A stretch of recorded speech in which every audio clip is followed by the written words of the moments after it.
Welcome to நம்ம சமையல். நம்ம பார்த்து ரொம்ப நாள் ஆச்சு.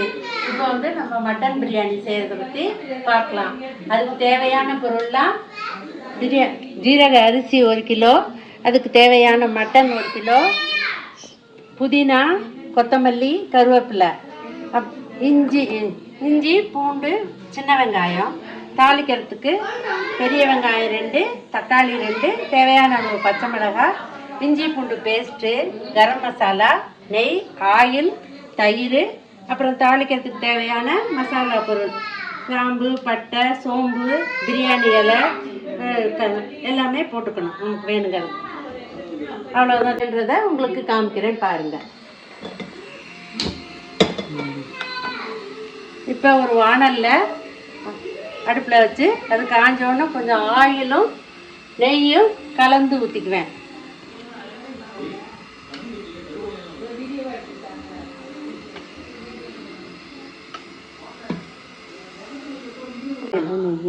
ஊற்றிக்கிறேன்.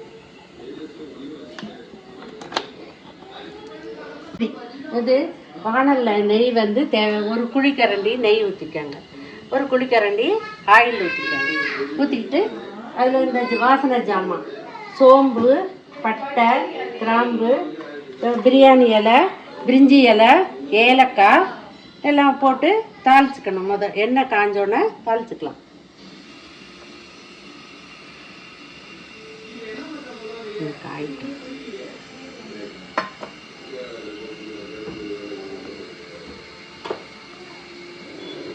காஞ்சோடனே நம்ம தாளிக்கிறதுக்கு எடுத்து வச்ச வாசனை ஜாமான் எல்லாம் போட்டு அது அது பொரிஞ்சோடனே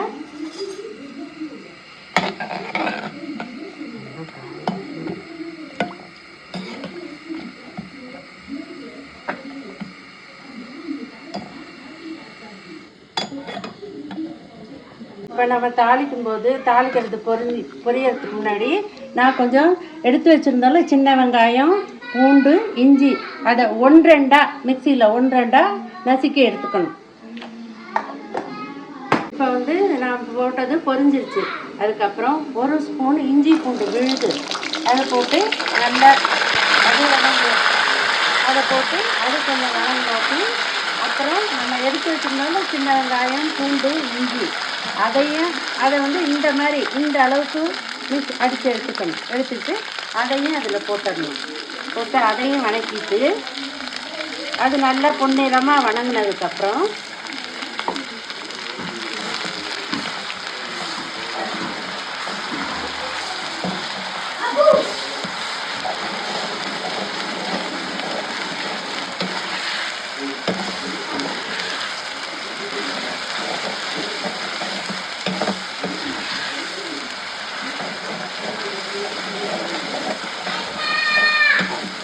இந்த இஞ்சி பூண்டு விழுது போட்டு அது ஒரு 5 நிமிஷத்துலேருந்து 7 நிமிஷம் வரைக்கும் நல்லா வணக்கி எடுத்துக்கணும்.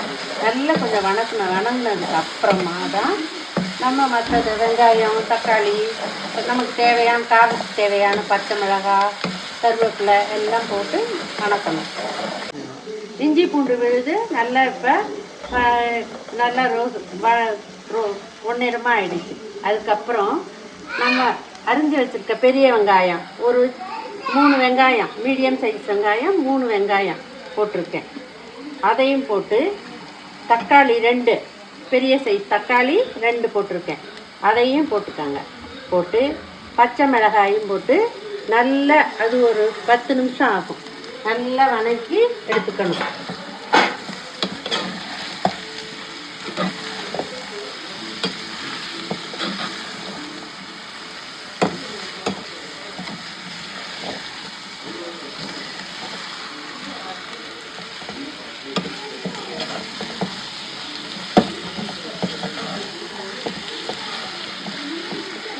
நம்ம சீக்கிரம் வணங்கணுங்கிறதுக்காக கொஞ்சம் உப்பு போட்டுக்கலாம்.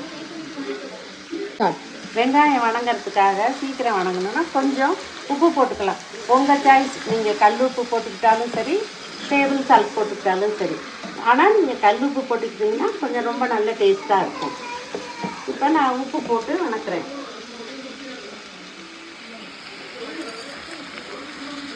நான் உப்பு பிரியாணிக்கு சேர்த்தே அரிசிக்கு சேர்த்து போட்டிருக்கேன். இதில் உப்பு இப்போ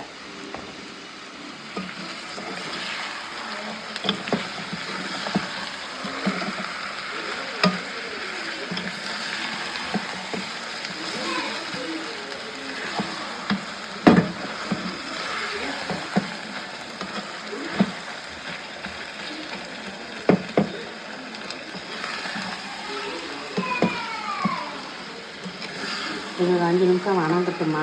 இப்போ நான் வந்து வச்சுருக்க வெங்காயம், தக்காளி, இது பச்சை மிளகாய் எல்லாம் போட்டிருக்கேன்ல, அதெல்லாம் வணங்குறதுக்கு நல்லா வணங்கிடணும். நல்லா தெரியாமல் நல்லா தக்காளியெல்லாம் நல்லா வணங்கணும். அதனால நீங்கள் ஒரு 5 நிமிஷம் 10 நிமிஷம் சிம்மில் வச்சு அது நல்லா கிண்டிக்கிட்டே இருந்தீங்கன்னா அது வணங்கிடும். அதுக்கப்புறம் தான் நம்ம மற்ற பொருள்லாம் சேர்க்கணும்.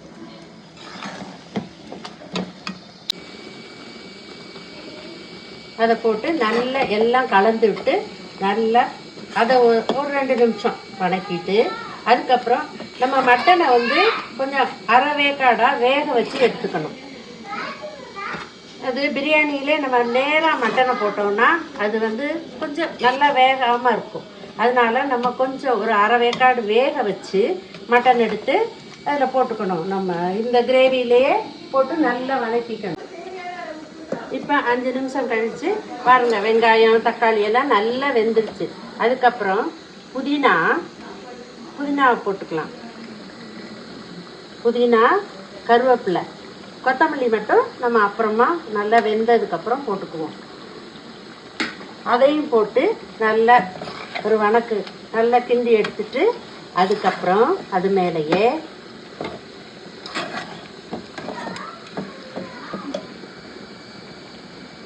மிளகாத்தூள், நம்ம பச்சை மிளகாயும் போட்டிருக்கோம், இஞ்சி பூண்டு பேஸ்டெல்லாம் போட்டிருக்கோம். அதனால் காரம் இருக்கும். நம்ம காரத்துக்கு தகுந்த மாதிரி மிளகாத்தூள் போட்டுக்கலாம். உங்களுக்கு எவ்வளோ காரம் தேவையோ அந்த அளவுக்கு போட்டுக்காங்க. நான் இப்போ வந்து 1 கிலோ அரிசிக்கு 2 ஸ்பூன் மிளகாத்தூள் போட்டிருக்கேன், 10 பச்சை மிளகாய் போட்டிருக்கேன்.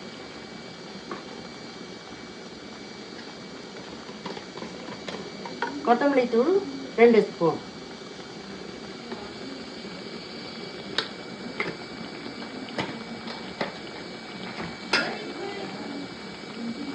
தயிர் ஒரு பெரிய ஸ்பூனில் தயிர் 1 ஸ்பூன் போட்டுருக்கேன். நல்லா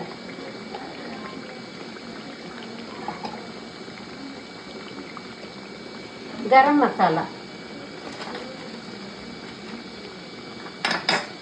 மசாலா ஒரு சின்ன ஸ்பூனில் 1 ஸ்பூன் போட்டுட்டேன்.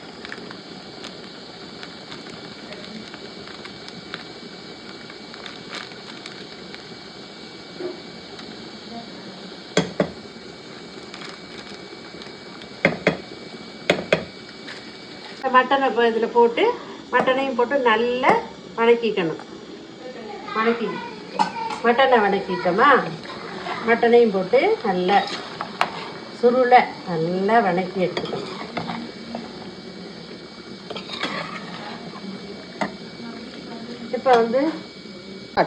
இப்போ நம்ம மட்டனை வந்து வேக வைக்கிறோம்ல, அதில் எதுவும் போடக்கூடாது. மட்டனை மட்டும் போட்டு கொஞ்சம் இஞ்சி பூண்டு பேஸ்ட்டு போட்டு ஒரு அரை டம்ளரோ 1 டம்ளரோ தண்ணி ஊற்றி வேக வைங்க. அப்புறம் அந்த தண்ணியை எடுத்து நம்ம அரிசியில் அந்த அளவு எவ்வளவோ அந்த தண்ணியோட அந்த மட்டன் வேக வச்ச தண்ணியையும் கலந்துக்கலாம். இப்போ வந்து நம்ம 1 கிலோ அரிசி எடுத்திருக்கேன்.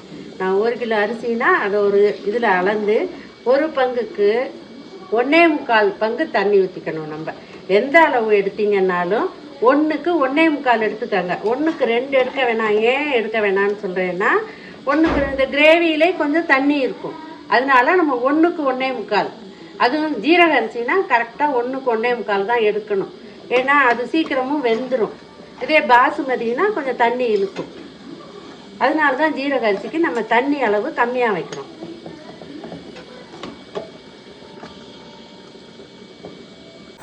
இப்போ நான் அரிசி வந்து 1 கிலோ அரிசி எடுத்திருக்கேன். பொதுவாக அரிசியை வந்து நிறைய பேர் ஊற வச்சு செய்வாங்க. அதை ஊற வைக்காமலே நீங்கள் வந்து உடனே கழுவிட்டு அதுக்கு அரிசியையும் அந்த நம்ம கிரேவி வறுக்கிறோம்ல, அது கிரேவி வணக்குறோம்ல, அது கொஞ்சம் நல்லா வணங்கினதுக்கப்புறம் இந்த அரிசியையும் அதிலே போட்டு சும்மா ஒரு 2 தடவை பரட்டி விட்டு எடுத்து அப்புறமா நீங்கள் இதில் நம்ம தண்ணி அளவில் கலந்து வச்சுக்கலாம். இப்போ நம்ம பொதுவாக பிரியாணி செய்யணும்னா எல்லாருமே ஜீரக அரிசியில் தான் செய்வாங்க. மட்டன் பிரியாணி, சிக்கன் பிரியாணி எதுவும் பாசுமதியில் செய்கிறத விட ஜீரக அரிசியில் செஞ்சீங்கன்னா ரொம்ப டேஸ்ட்டாக நல்லாயிருக்கும். அது மற்றபடி உங்கள் ஆப்ஷன், அது நீங்கள் எப்படி வேணாலும் செஞ்சுக்கலாம். என்னோட விருப்பம், நான் வந்து ஜீரக அரிசியில் செஞ்சால் நல்லாயிருக்கும்னு நினைக்கிறேன். நல்லா இருக்கும், அதான் நல்லா இருக்குன்னு நினைக்கல, நல்லாவே இருக்கும். இப்போ வந்து நான் அரிசியையும் அதிலே போட்டு சும்மா 2 பரட்டி எடுக்க போகிறேன்.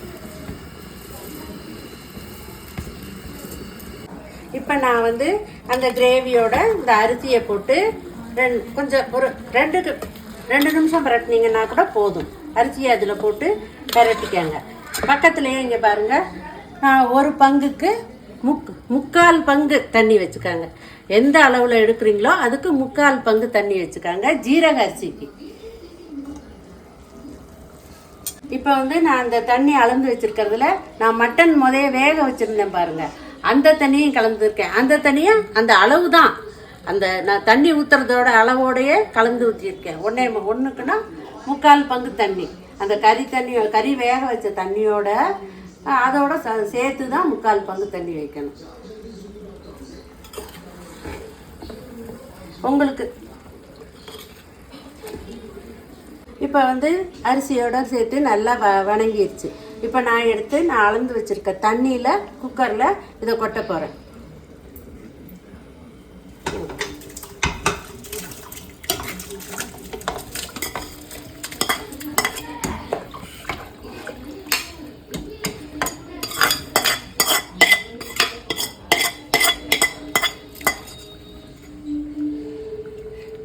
இப்போ வந்து நான் வந்து இந்த தண்ணியில் நான் அளந்து வச்சுருக்கேன். தண்ணியில் இதை கொட்டி நல்லா கலக்கி விட்டுட்டு, நீங்கள் என்ன செய்கிறீங்கன்னா இதில் கலந்து விட்டுட்டு இதில் வந்து அளவுக்கு தகுந்த மாதிரி நிறைய செஞ்சிங்கன்னா 1 எலுமிச்சம்பழம் புழிஞ்சு விடுங்க.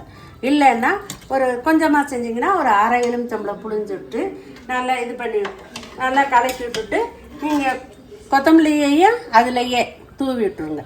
தூவி மூடி வச்சுட்டிங்கன்னா இப்போ வந்து நான் அந்த கிரேவியில் எல்லாம் கலந்து அரிசி அளந்து வச்ச தண்ணியில் அரிசி கிரேவி எல்லாம் ஒன்றா கொட்டிக்கிட்டு அதுக்கப்புறம் கொஞ்சம் எலுமிச்சம்பழம் உங்களுக்கு தேவையான ரொம்ப வச்சிங்கன்னா ஒரு பெரிய பழம் ஒன்று புழிஞ்சு விடுங்க. இல்லைன்னா ஒரு சின்ன பழம், ஒரு 1/2 கிலோ அரிசி, 1 டம்ளர் அரிசி அப்படின்னா வச்சிங்கன்னா அதுக்கு தகுந்த மாதிரி நீங்கள் வந்து புழிஞ்சுக்கோங்க எலுமிச்சம்பழம். அது வந்து ஒரு டேஸ்ட் கொடுக்கும், அதுக்காக தான் புளியாது எலுமிச்சம்பழம். அது எலுமிச்சம்பழம் புழிஞ்சிட்டு அப்புறம் கொத்தமல்லி தலையையும் அப்படியே தூவிட்டுருவோம். அது மேலே தூவி நல்ல கொதி வந்ததுக்கப்புறம் குக்கரை மூடி 5 நிமிஷம் குக்கரை மூடி வச்சிட்டோன்னா ஒரு விசில் வந்து 5லேருந்து 7 நிமிஷம் 5 இல்லை 7 நிமிஷம் வச்சுருந்துட்டு அப்புறம் சிம்மில் 7 நிமிஷம் வச்சுருந்துட்டு அப்புறம் ஒரு விசில் விட்டு ஆஃப் பண்ணிடுது. அப்புறம் சரி கரெக்டாக இருக்கும் அப்போ அந்த அளவு. இப்போ வந்து நான் எலுமிச்சம்பழம் புழிஞ்சிருக்கேன், கொத்தமல்லி தழை போட்டிருக்கேன். உங்களுக்கு வேணும்னா கொஞ்சம் நெய் மேலே விட்டுருங்க. கொஞ்சம் நான் நெய்யும் ஆயிலும் ஊற்றி தாளிக்கும் போது ஊற்றிருக்கேன். இப்போ 1 ஸ்பூன் நெய் மேலே அப்படியே விட போகிறேன். உங்களுக்கு வேணும்னா விட்டுக்கோங்க, வேணாட்டி ஆயில் விட்டுக்கோங்க. எது வேணாலும் அது உங்களோட விருப்பம். வச்சு இப்போ இது நல்லா கொதி வந்ததுக்கப்புறம் மூடிட்டு விசில் வந்ததுக்கப்புறம் 7 நிமிஷம் சிம்மில் வச்சுருந்துட்டு அப்புறம் தூக்கிட்டு ஒரே விசில் விட்டு எடுத்துடணும். ஆக மொத்தம் 2. இப்போ வந்து நான் எல்லாமே நான் போட்ட பொருள்லாம் அளவு எல்லாமே உங்களுக்கு சொல்லியிருக்கேன். உங்களுக்கு புரியலன்னா நீங்கள் கமெண்ட்ஸில் சொல்லுங்கள், லைக் பண்ணுங்கள், ஷேர் பண்ணுங்கள். இப்போ பிரியாணி ரெடியானதுக்கப்புறம் நாங்கள் டேஸ்ட் பண்ணி பார்த்துட்டு உங்களுக்கு அதையும் ஒரு பிளேட்டில் வச்சு காமிக்கிறேன், பாருங்கள். மட்டனோட காமி